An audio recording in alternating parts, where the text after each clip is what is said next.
House. They have to understand there's only one federal agency that shares along with the White House. It's Treasury. It's Treasury. It's power, money, power. That's right. And when you mentioned Dr. King, at this point 50 years ago, he was in the middle of, first of all, he was obviously moving towards the end of his life, and he was so focused on economics. He went down to Mississippi, went down to the Delta, and came across a family of 4 black kids.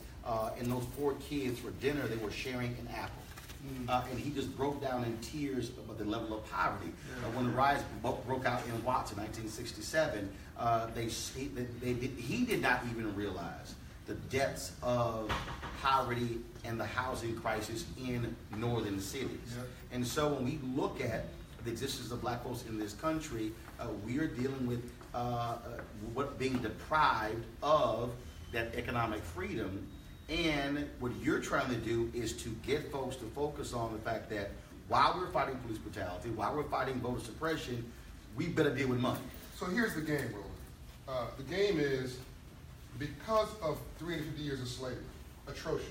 100 years of Jim Crow, more atrocious. It ended in 1870. A lot of us are clinically undiagnosed depressed. We don't feel good about ourselves. And now all of our institutions are defensive. Police brutality, civil rights, social, by the way, all good. Don't jump on me now. Social justice, all this is good stuff.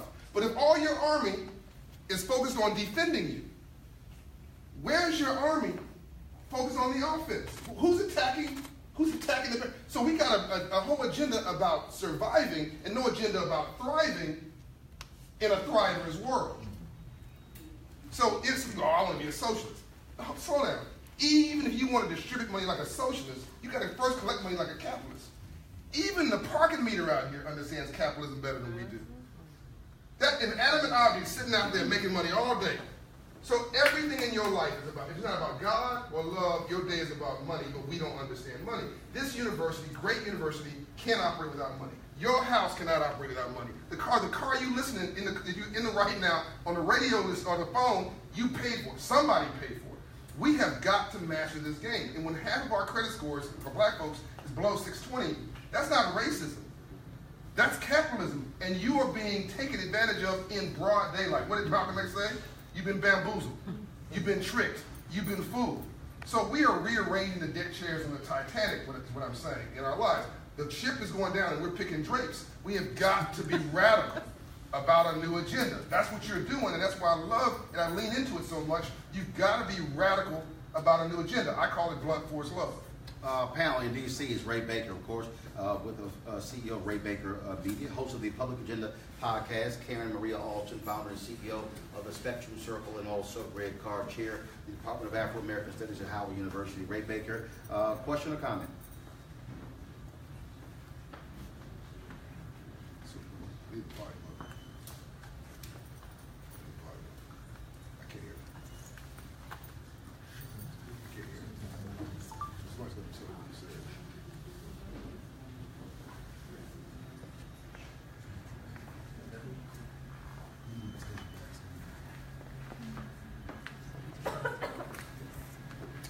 The question was, we have an issue with John's IFB here. He said, how do you respond to people who say, who question in terms of car loans and things along those lines, the limitations of capitalism, how it impacts us. Correct, right? Go ahead. So 2 comments. Number 1, if my credit score is 720, I don't really care about the effects on this product or that product because I'm going to get a 2% auto loan. If my credit score is 580 or 550, I'm going to get an 18% auto loan, which is basically a driving, moving bomb. Okay? So it's moving down the street and it's going to explode. Subprime lending. Nobody gave me a subprime loan because I wouldn't take it, right? But if you are financially illiterate and you never got the memo, then somebody can take a size 3 shoe and try to put a size 2 foot inside of it and tell you that's a good deal. So if you have inner capital, is what I'm saying, you don't need any money. But if you don't have any inner capital, all the money in the world won't save you. All right, I'm going to go to Karen for a question. Please, can y'all fix John's IFB so he can hear the question. So, Karen, go ahead with your question.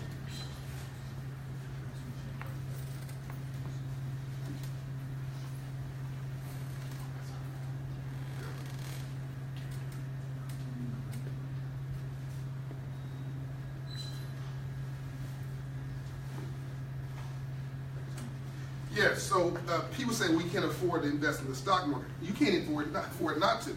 There's two things you have to do. Go get you a fractional share account, which means you can invest $10 a pay period in some shares. Basically, you can buy a fraction of a share. So I'm not telling you which firm to do it. Just find a firm and start investing right now. And don't tell me you can't do it because you went to Starbucks and spent $20. Yeah, and you went to some club last week and spent $50. So you can afford to do this. Number two, go in your neighborhood and find the raggediest shack you can find.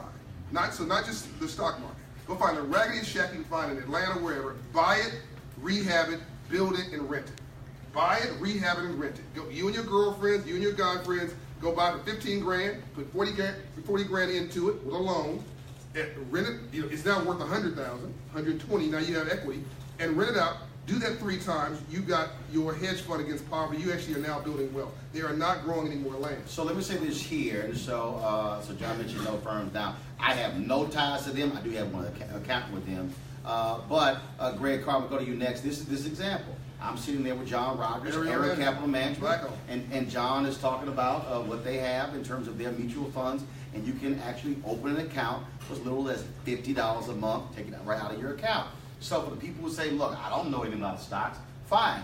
That's what they do. Right. And they manage that. $7 billion and Greg, what was amazing is, I've told this story, people said, oh my God, I've told college students this, and that's led to people actually opening mutual funds account at $50 a month, and they started on the process of being able to save, invest, wealth creation. It's a start. Greg, so I did that with these fractional accounts. $50 went to $100. In a year and a half later, it was worth $20,000. The account was worth 20 grand. Can you imagine what you could do with an extra 20 grand?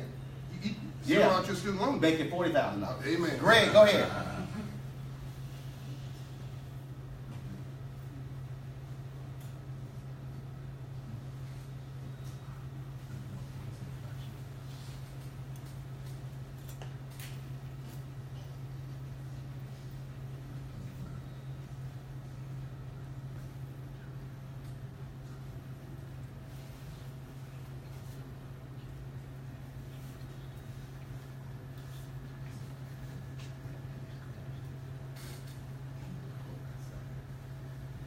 This is the last question.